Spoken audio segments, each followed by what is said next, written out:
Welcome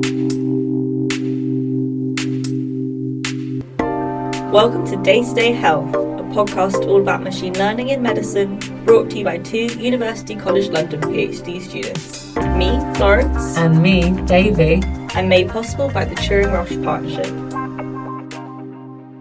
Hello and welcome back to our podcast on health apps. This one ended up being a big one, so we split it in half.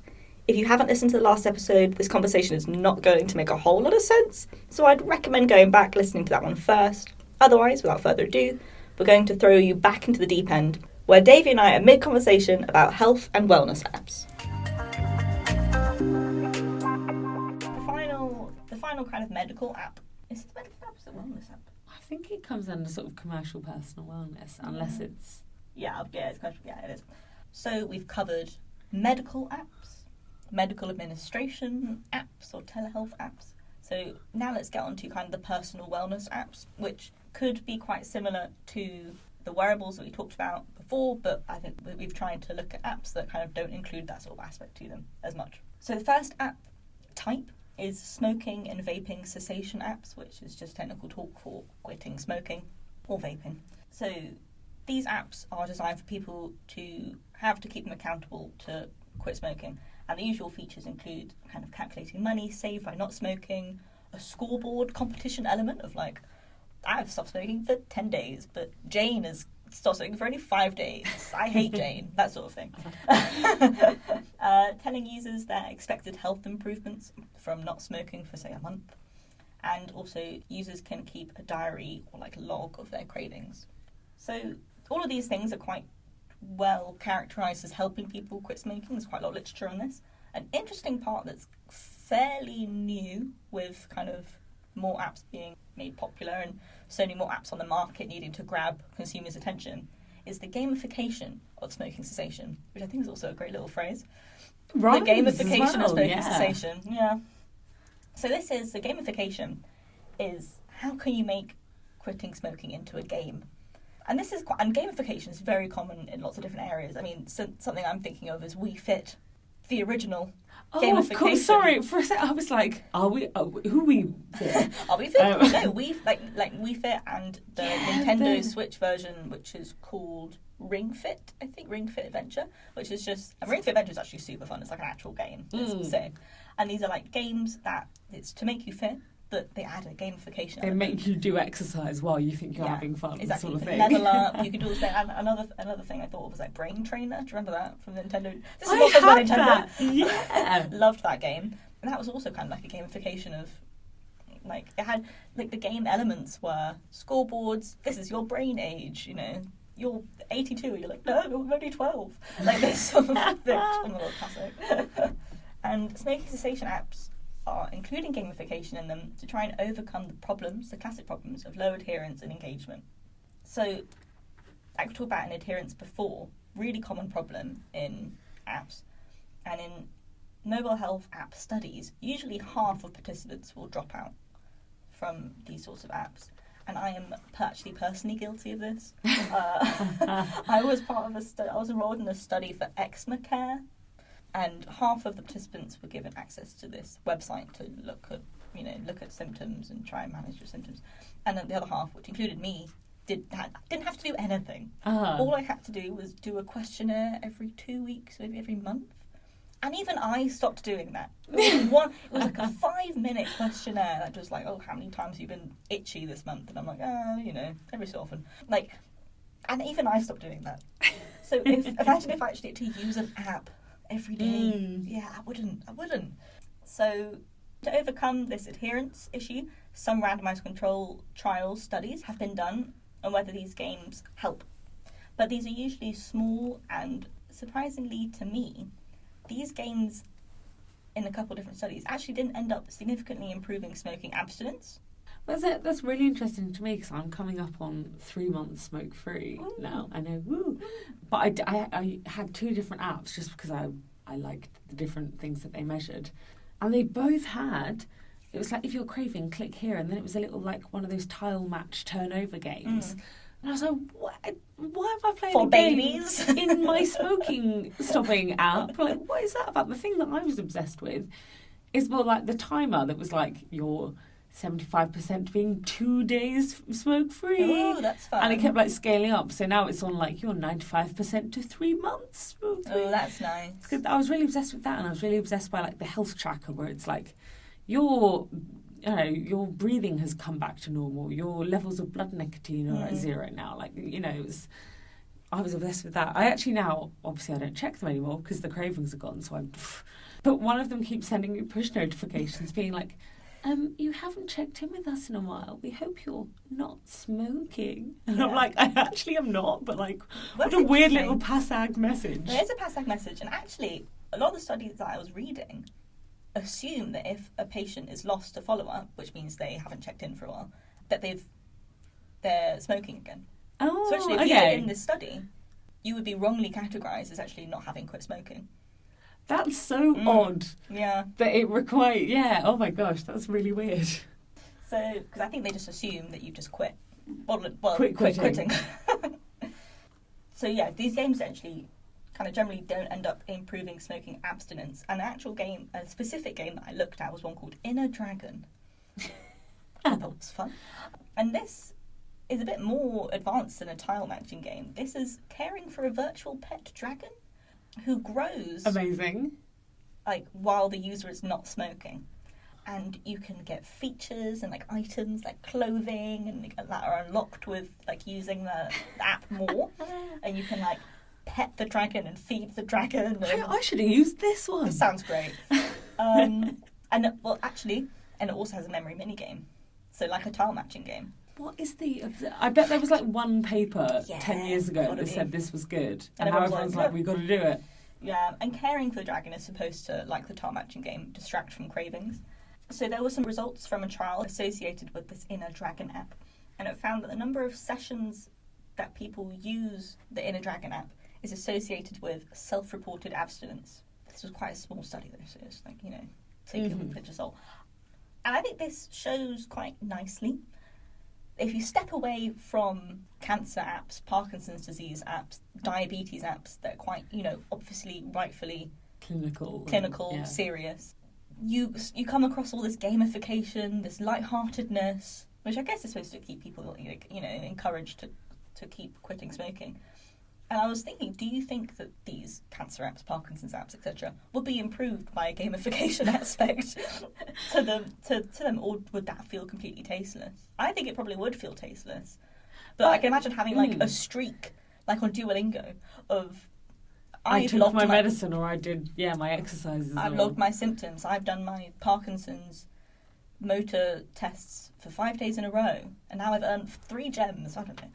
Well, I think you're onto something there. I think people actually do respond really well to gamification, but perhaps there's a space for having the clinical version of your app, and then if you want it, the cutesy... turn on the fun version. Tracker. Yeah. But I remember we need a little bit of division there. So you've got the clinical one that can send data back to your GP, and then the other one where you...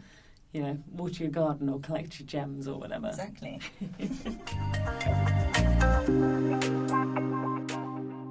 So if we're looking at some other sort of commercial or personal wellness type apps, I think a very basic one is your classic step counter, which I think we've definitely mentioned on our wearables app, but most of our phones nowadays come with step counters. I actually use a specific app that I downloaded. Wow.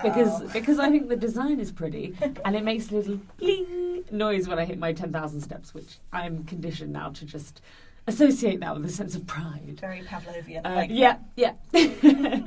And looking into how these work, so your phone comes with a built-in accelerometer, which is a tiny device that measures input through a wavering level that taps against a metal contact. Oh, I didn't know that's how it works. Well, I know. That is according to a makeuseof.com article. Makeuseof.com. So the sensors that measure the acceleration of your phone are also the ones that switch the orientation of your screen depending on how you're holding your phone, which I thought was interesting. Yeah.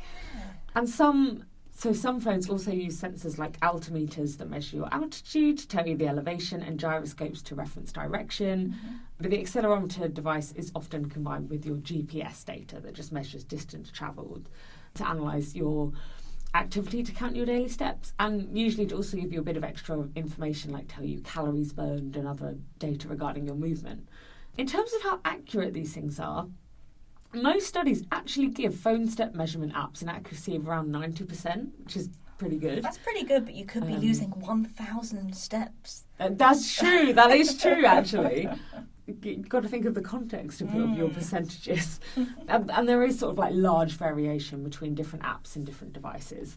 Some counters are more sensitive than others. And also different apps use different algorithms to process the accelerometer data, and that affects accuracy. I thought this was interesting. The count can also vary depending on whether you keep your phone in your hand or your pocket. I always think that. I literally am always like, how could it even know? And also your phone can misinterpret your movement. So movements that you make when not walking can be counted as walking. And also things like calories burned estimates are really just rough estimates, because that fully depends on like your weight, your height, all sorts of things. It's not really generalisable. I completely disregard those. I'm like, yeah, sure, whatever. Yeah, and as you should. I don't believe you. And of course there are sort of data security risks to having a step counter on your phone. Yeah. And it's interesting because like certain data is in this sort of grey area where it's not really considered to be sensitive data, and this includes step counts. So accelerometer data, because it's not seen as sensitive, it can be collected without the explicit permission of the user, and yet step counts can expose other sensitive information about you. Like they can suggest if you have like a medical condition or a disability. They can potentially predict your habits and locations. The researchers Hassan et al., who I'll put the paper in the show notes, they have managed to infer users' protected locations from public posts about activity data in the popular running tracker app Strava. So scary. It's spooky. Metaritz et al. Predict the location trajectory of users from publicly available elevation profiles. They know where you're going to be. Wow. And Nguyen et al. Demonstrated high accuracy location tracking simply through smartphone accelerometer and magnetometer footprints. Interesting, Strava, they, I don't know how recently they introduced this, but they introduced something where, I think it was the first, maybe half a kilometre, I can't remember, and the last half a kilometre of your like logged run is like only you can see that. That is such a good idea. It's completely greyed out. I do my runs away from my house. It doesn't really matter to me. I'm just like, oh, it's kind of annoying. Now I can't see the whole route. But yeah. Not a bad idea, Strava. And you can choose to not show the map as well, which makes a lot of sense, yeah. Or you're just doxing yourself every time. Exactly, yeah. And then two recent works by Jiang et al. They devised a deep learning neural network model that can predict your age and gender just from pedometer data. Wow. And also there's the idea of linkability with data. So they found that two different sets of data of step count from the same user could be traced back to each other, basically, which sort of suggests that other data could then be linked and traced back to you. Yeah.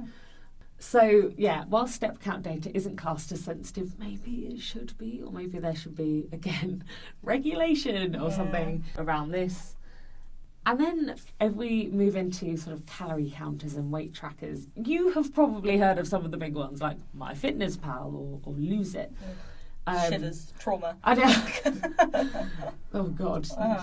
But yeah, so they're used for sort of weight loss, sometimes weight gain, weight management tracking, for tracking nutrition and macros, and for monitoring your diet for better management of health conditions like diabetes. But it has to be said, these can be either incredibly helpful tools for health, or they can be abused or provoke things like eating disorders or unhealthy food habits. So it's a mixed bag, generally speaking.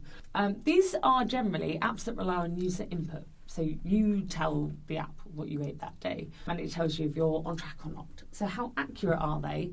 Well, that depends fully on what users have logged for certain foodstuffs. So, and by that I mean like what other users. These apps use huge databases where other users have inputted the calories and nutrients of a foodstuff, but there can often be like 8 different entries for one food, and these can be very inaccurate or vary wildly. It's especially difficult if you make your own food, because you have to you list all the ingredients for this thing. Like if you have like a sandwich from Tesco, it tells you straight up. Yeah. You can scan the barcode and it will say, okay, this is many calories, and Tesco's worked out for you. And if you're at home, you have to log the bread, the butter, the cheese. I don't know how much butter I put in my sandwich. Right. Like a bit. I know. Yeah. And sort of like even like measurements impact this. Is the food stuff measured in grams or like cups or something? That's going to vary wildly. Yeah. How precise or vague is the listing? Is it 50 grams of banana? Is it half a large banana? Yeah. Which half? The big half or the little half? I know. So will the number of calories that the app calculates reflect exactly the amount of calories you've consumed in a day? Unlikely. It might give you a decent ballpark number, but it won't get it right. And human factors come in, like you might forget to input a biscuit that you ate earlier or the butter that you put on your toast. God forbid. I know. And it's the same with estimations of calories burned during exercise.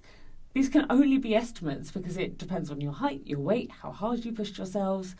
And apps and gym equipment tend to massively overestimate the calories that you burn. Yeah, not surprised. And there are other sort of human psychological foibles here too. If you type in, I don't know, Thai green curry that you just had for dinner, and one of them says it was 700 calories and one says 300, you might be tempted to select the 300 calorie option, of course, and have some room for pudding. Or human. Or you might feel obligated to overestimate, and then you end up going to bed hungry, or you develop a negative relationship with the app and your diet. Exactly. These apps, say Ferrara et al. In 2019 looked at the usability and functionality of diet tracking apps, and concluded that they could potentially promote self-efficacy by helping individuals progress towards their goals, and they are generally very easy to use. And so they include things like scanning barcodes to very quickly and simply log calories. And Lose It has a feature that, and I'm quoting from the report here, attempts to recognise a food item from a photo. I don't know why I found that so funny, but I really did. The app being is that an apple? I think it's an apple. Oh my god, that's hilarious. But there are, obviously limitations and inaccuracies. So Ferrara et al. Found that Lose It underestimated protein intake of certain foods. Other apps tended to, massively overestimate protein. And there are large inconsistencies between apps. One thing that was mildly concerning is the question of what happens with your data with these apps. I found very little in both, academic and news sources. So hopefully it's stored locally and is private and isn't sold off anywhere. That could be reassuring or deeply troubling. Right? And then there's for the mental health side of things, there are mood trackers. So this is one of the most popular categories of apps available in app stores, which I found quite surprising. So this is, generally speaking, another app where you input the data yourself. And the idea is to get an idea of what your mental health looks like, how it fluctuates over time, can help you notice patterns. Some of these apps even help generate reports that you can share with your doctor or therapist, and some offer coping tools to deal with challenges that you're facing. So there's things like evidence-based activities and resources to help your mood based on what the symptoms you're reporting are, and things like push notifications or reminders to go to bed now to get a good night's sleep, or make Ignore. sure. Yeah, right. Every time my little alarm app at 10 o'clock is maybe now if you want to get up that early. And I'm shut no, up. I'm just going to be tired, actually. That's what I choose. I don't do what you tell me to. Just a phone. I bow to no app. And so the idea with these mood tracking apps is that, the idea is that they'll help you become more sort of objective and overcome bias. And that can make some people feel really empowered, like an active participant in their mental health care. And there's a thought that these apps could promote a sort of digital placebo effect, where people believe that these apps will be helpful, and so they kind of are. Some mood tracking apps use machine learning to predict users' mood based on factors like the number of phone calls and text messages that they've made, their location. All of these I think are really dodgy. But yes, so they look at the number of phone calls and text messages made, location changes based on GPS, the amount of ambient light or sound in their vicinity, their physical movement based on the phone's motion detector, paralinguistic data, so how a person's voice is sounding, like their pitch, their rhythm, and amount and pattern usage of apps. I find that all really invasive. Also, why is that useful? Why would I want to predict? I think later you're going to be moody because I've been listening in on 8 different phone calls you made earlier. I don't know. If you tell me I'm going to be moody tomorrow, I'm probably going to be moody tomorrow. Because you're like, oh, damn it, because I'm going to be moody tomorrow. The app said. There's a thing to be said for I think it's cool to track your mood. It's also good to fan pans, be like, oh, stuff going downhill. But also, if you check in with your mood every single day, more than likely you're going to overanalyze your mood and be like, how do I feel? And then how do I feel turns into, oh, maybe I don't feel so good. And then you don't have a good day. That's classic massively. number one. Yeah. There's a guy that I'll get to in just a sec, but he was like, well, what if you look back at your log and go, oh my God, I'm depressed 75% of the time. That's maybe not a healthy thing to be thinking about. And I'm like, And it could be because you could be like, hey, I should get help. This isn't good. Or it could be like, oh, I'm now more depressed. Jacopeka Anella, who is the Associate Professor of Biostatistics and Co-Director of the Master of Science in Health Data Science Programme at Harvard. Long title. Long title. But he sort of said, well, the adherence is going to be whack here with these types of apps, because he was like, well, if you're feeling good, you're not going to want to answer a big psychological survey, Exactly. Yeah. And if you're feeling bad, you might not want to answer a big psychological survey, about your symptoms. Let's really get into it. Which I thought was a really good point. That's such a good point. Yeah. So research into these mood tracking apps that use predictive technology have found that they're highly accurate, between 80 to 90%, in predicting depressive versus non-depressive states. So that's quite accurate, but not very sensitive or advanced. It's, depressive or not. Yeah. But researchers did find that these apps improved users' mental health because of the feelings of self-efficacy and empowerment over their own mental states. I'm making a face. Oh, yeah. Well, they sort of suggest that people with, like, chronic mental health issues or, like, mood disorders might help them find, like, clarity, see their own patterns and triggers and things like that.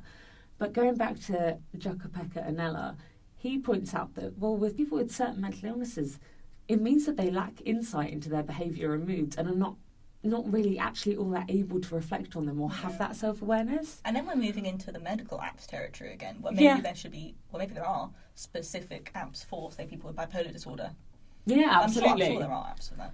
And because again, with some of them, it's like, no, that is a serious condition that needs, like, very careful management. Maybe we need more than a mood tracking app. Yeah. It's like a mood ring. I just think of a mood ring, don't you? Yeah.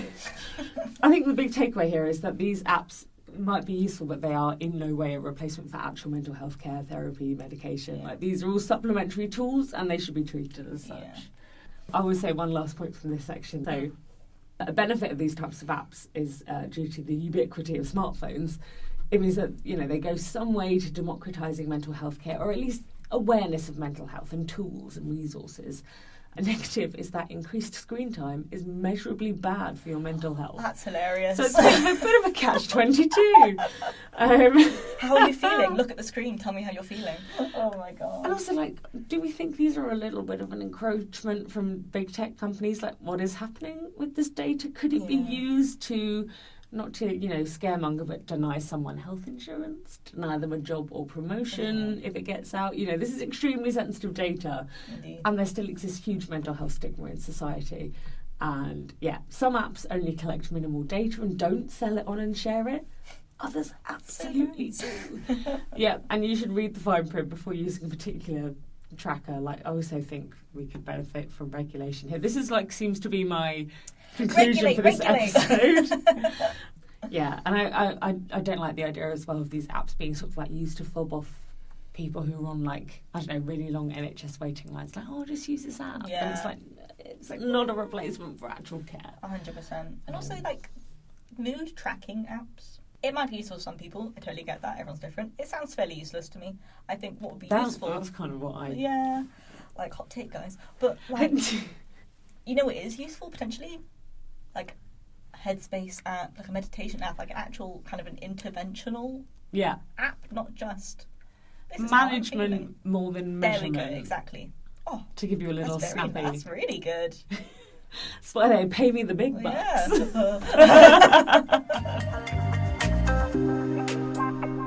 Speaking of trackers, another part of medtech and health is femtech, which is female-focused technology. And a huge part of this, probably one of the biggest parts of this, is period trackers or menstruation trackers. Sorry, that just makes me think of the analogue, which has to then be mentech.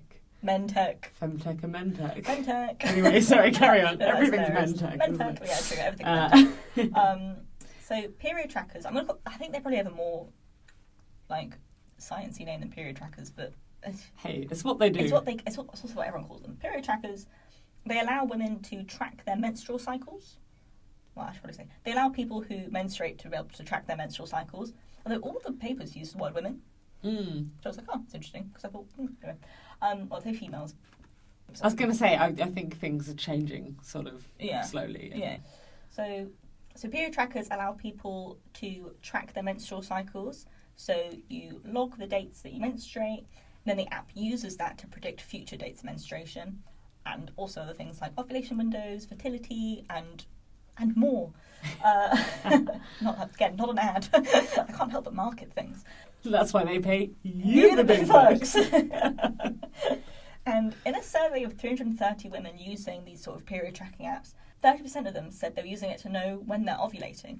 So it's more than just I would like to know my period is. It's actual useful. You can When's probably the take best time for me to try to get pregnant? Exactly. Yeah.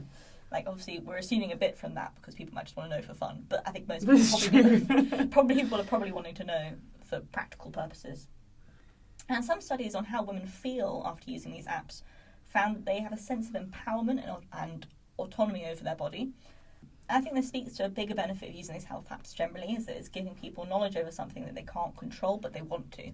So this could be cancer treatment side effects, Parkinson's symptoms, and menstrual cycles. I mean, maybe people wouldn't understand, but knowing at some point that you're going to have a period, but you don't know when, it's actually a really stressful thing.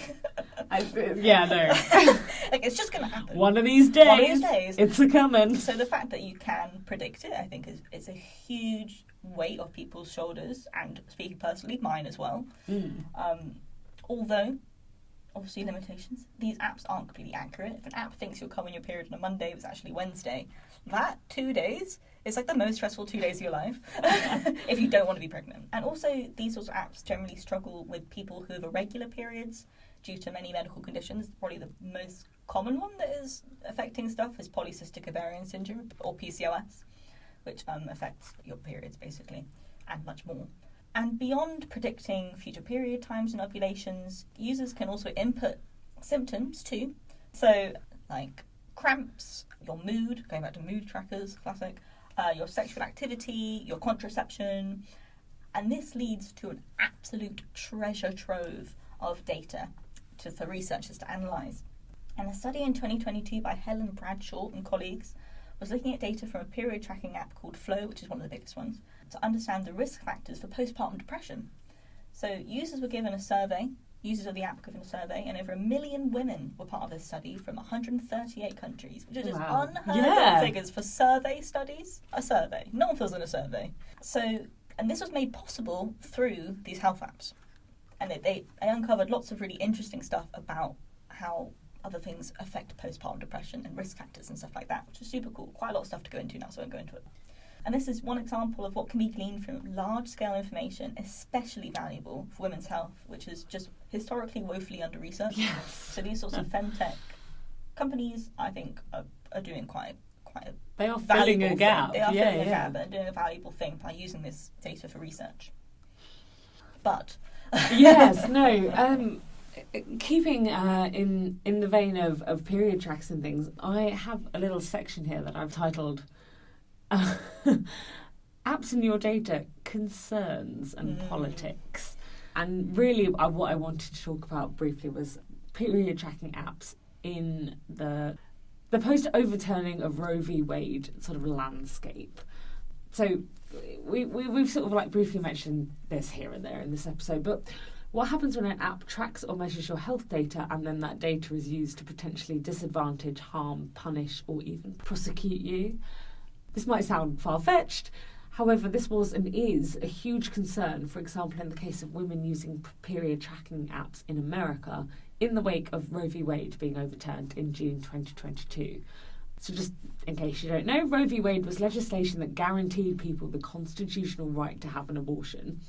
I think it was passed in 1973, I want to say. And after it was overturned in 2022, many states went on to quickly further restrict or completely criminalise abortions. And yes, other states did move to try and enshrine abortion rights in their constitutions. But you might have heard that people in those anti-abortion states were advised to delete their period tracking apps, just in case that their data was used to prove that they had sought or were even just considering an abortion, and thereby then be able to punish them according to the new laws. Data security experts like Jackie Singh, who is the former senior cybersecurity staffer on the Biden presidential campaign, who points out that your mobile phone is essentially a tracking device. She's not wrong. Not wrong at all. And just as an aside, if you think that sort of sounds extreme or exaggerated or dystopian, I would just like to point out that people who miscarry in the US have been arrested and charged with crimes like manslaughter and desecration of a corpse. That's just terrible. It's terrifying, isn't it? That's horrific. In the last 15 years, 1,200 women have been charged for miscarrying, sort of euphemistically referred to as their actions during pregnancy. And to be clear, these things hit Black, Indigenous, people of colour far more and far worse. And in this way, fallout from using tech like period tracking apps might, as it so often does, replicate and sustain existing racism and bigotry here, which is really scary. So Florence has mentioned what period tracking apps are used for. Due to the nature of them, they can essentially show when a person's period starts and stops and when a pregnancy starts and stops. They learn your patterns and the cycles of your period. They predict when things like the next one will be. And also, as you say, when you're most likely to be fertile, if you've missed a period and should consider taking a pregnancy test. And apps like the aforementioned Flow are used by upwards of 100 million people. That's just insane, isn't it? That's so many people. Yeah. And they solicit extremely sensitive data. So, for example, Flow asks people to input data like how heavy their periods are, if they've had unprotected sex, if they have a low libido. And while they say that they won't share details about like cycles, pregnancy, symptoms and other information, between 2016 and 2019, they did pass on health details to big tech firms, just, quote unquote, just for analytical purposes. But this made a lot of people very angry, and I think rightfully so. Yeah, that's surprising. In fact, the Wall Street Journal found that Flow was informing Facebook every time its users indicated that they had their period or were wanting to get pregnant, which is horrifying. Just want to point out, when we say Flow, we're not talking about me, we're talking about the app. No, specifically the app. I didn't inform Florence Facebook has every done time. nothing wrong here. And yet, a lot of these period tracking apps share their data with third parties. And what these apps actually do with your data is unclear. But some third parties then share your info back to the big tech companies like Google, Amazon and Facebook, or Meta. So this should be a concern. And in terms of like legal requests for data, apps are allowed to push back on requests for your data if they get like subpoenaed from the legal system.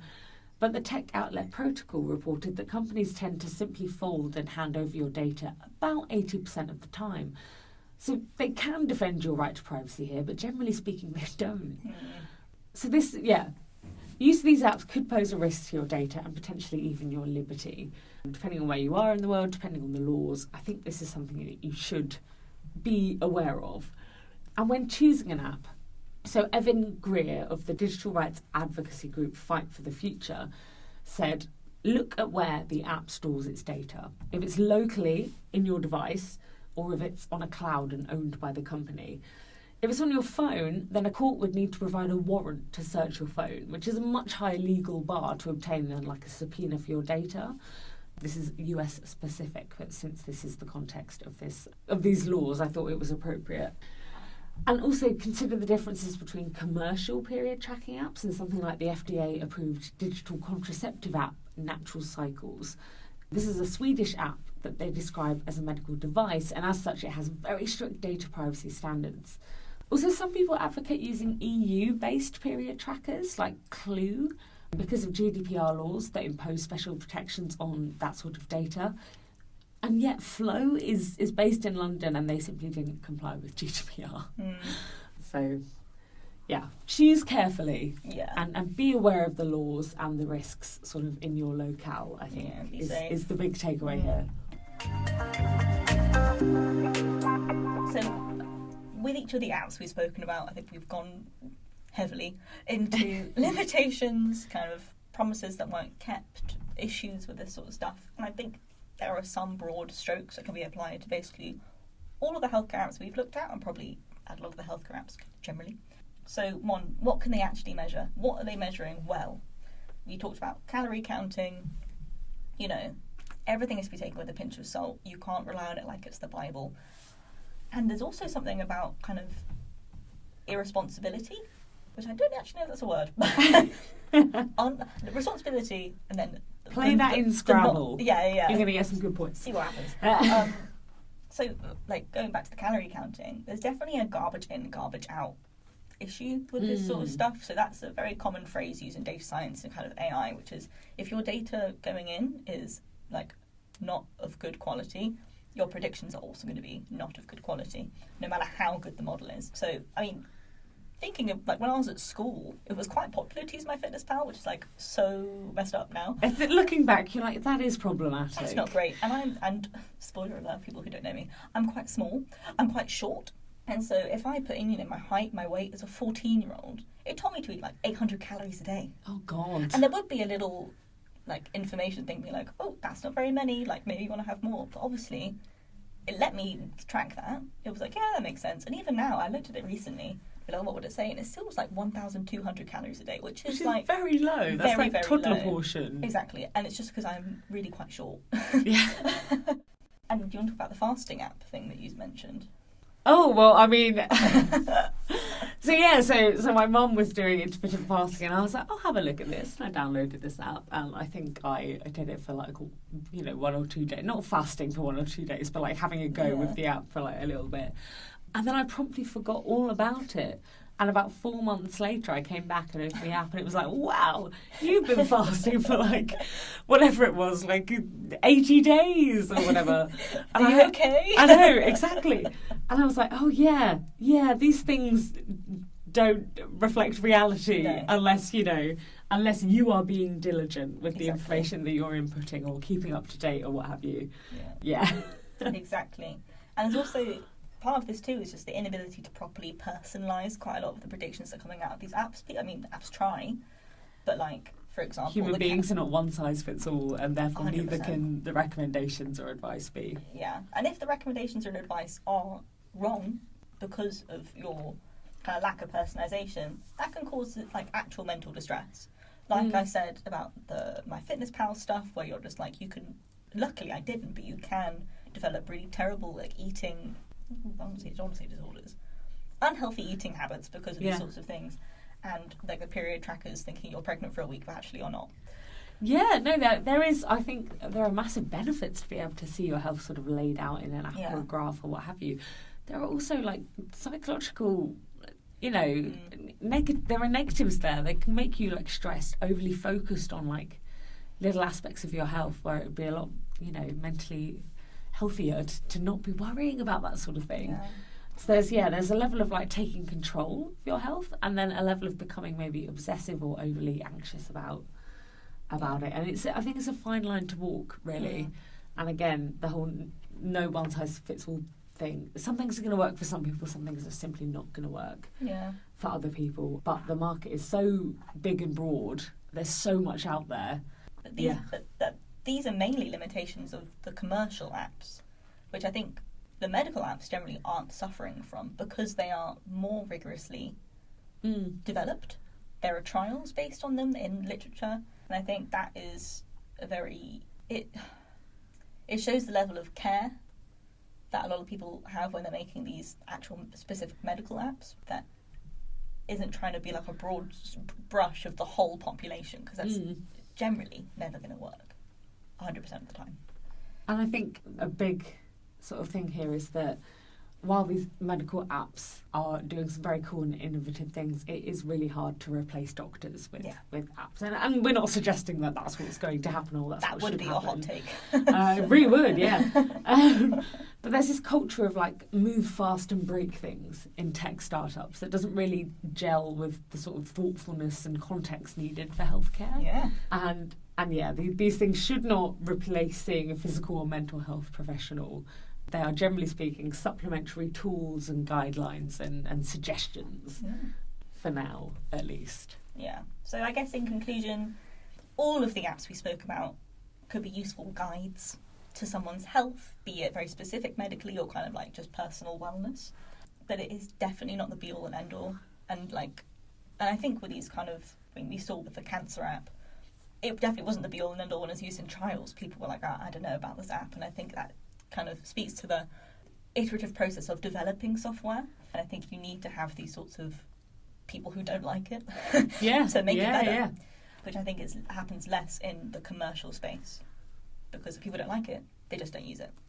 And I think it'll be interesting to see what legislation comes down the line, because at the moment it is a little bit of the Wild West out there for these sorts of apps. It's an exciting time, but there's a lot of potentially dodgy things happening. And I think finally, just be careful with your data. Yeah. Read the fine print, see where it's stored, where it goes, who's doing what with it, particularly if there is, particularly based on the political climate of where you live. Don't play fast and loose with the data, if it could turn around and sort of bite you on the nose. Very true. Right, well, thank you for listening, everybody. And we will see you next time. See you next time. Bye. Bye. Thank you very much for listening to this episode of Day to Day Health. If you've got any questions or comments, please DM us on our Instagram @daytodayhealth or email us at daytodayhealth@gmail.com. Also, this podcast was created as part of the Turing-Roche Community Scholar Scheme, but all opinions expressed aren't those of the Alan Turing Institute or Roche. The show notes, transcripts and references to the research we talk about can be found at daytodayhealth.github.io. That does it for us, and we'll catch you next time.